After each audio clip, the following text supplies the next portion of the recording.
भारत के संविधान का इतिहास।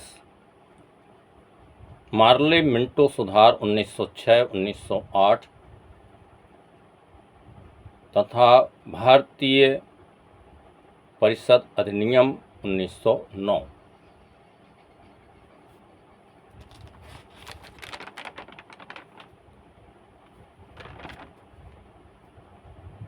लॉर्ड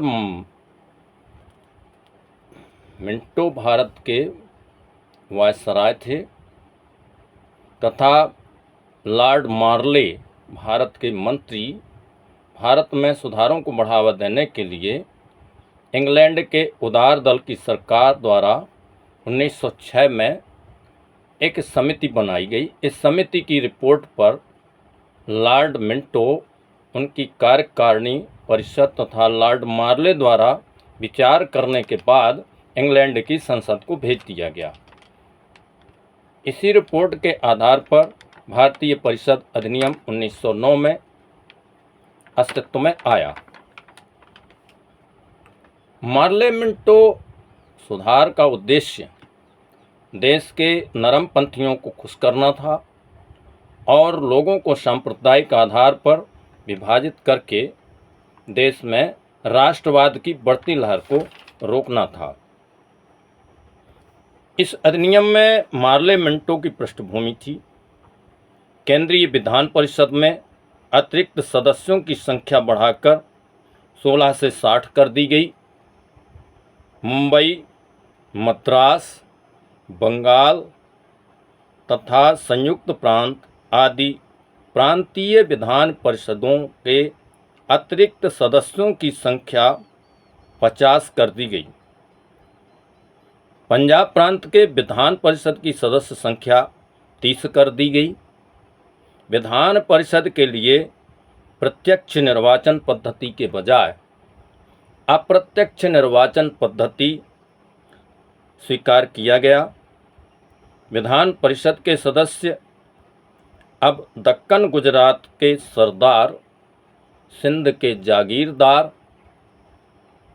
जमींदार, चाय बागानों के मालिक, पूंजीपति तथा नगर निगम, जिला बोर्ड आदि के प्रतिनिधियों से चुने जाते थे। इस अधिनियम के द्वारा मुसलमानों के लिए पृथक निर्वाचन की व्यवस्था की गई थी, जिससे आगे चलकर भारतीय राजनीति में नया मोड़ आया। मुसलमानों की मांग थी कि उनके राजनीतिक अस्तित्व की रक्षा के लिए उन्हें विधान परिषद में पर्याप्त प्रतिनिधित्व मिले।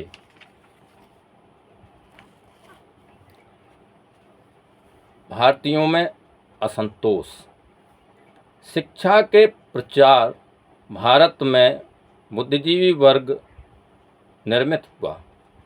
यह वर्ग ब्रिटेन की साम्राज्यवादी नीतियों से असंतुष्ट था। भारतीयों में राष्ट्रीयता की भावना करवट ले रही थी।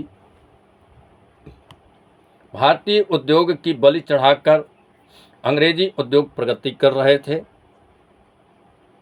जिससे भारतीय पूंजीपतियों में काफ़ी नाराजगी थी। शिक्षित वर्ग को सरकारी सेवाओं में अपनी हिस्सेदारी चाहिए थी तथा राजनेताओं को विधानमंडलों में हिस्सेदारी चाहिए थी। इसके तहत भारत में राजनीतिक सुधारों का दौर जारी रहा, किंतु इन सुधारों का लाभ जाति व्यवस्था तथा वर्ण व्यवस्था से पीड़ित वर्गों की मुक्ति से जोड़ने की दूरदर्शिता राष्ट्रीय नेताओं में थी। इसका उत्तर नकारात्मक है। नाम मात्र की थी, अगर थी भी।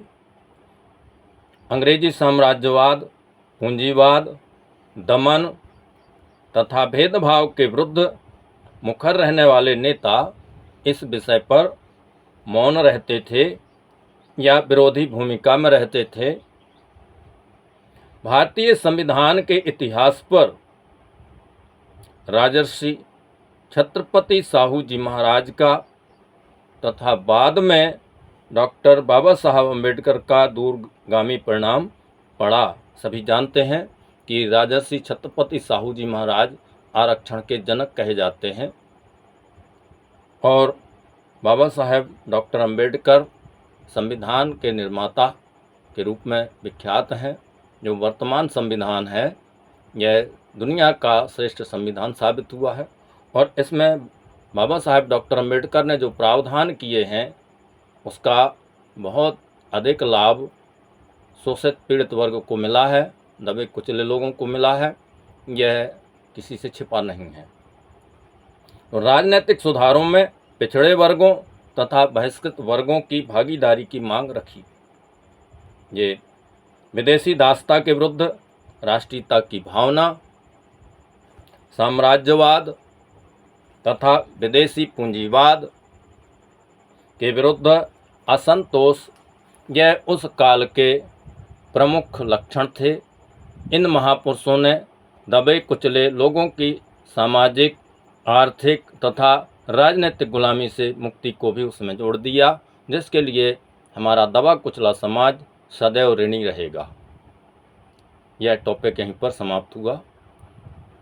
चैनल को सब्सक्राइब करें, वीडियो को देखने के बाद कमेंट ज़रूर करें और शेयर भी करें ताकि यह जो हमारा प्रयास है अधिक से अधिक लोगों तक पहुंच सके, इसका लाभ मिल सके।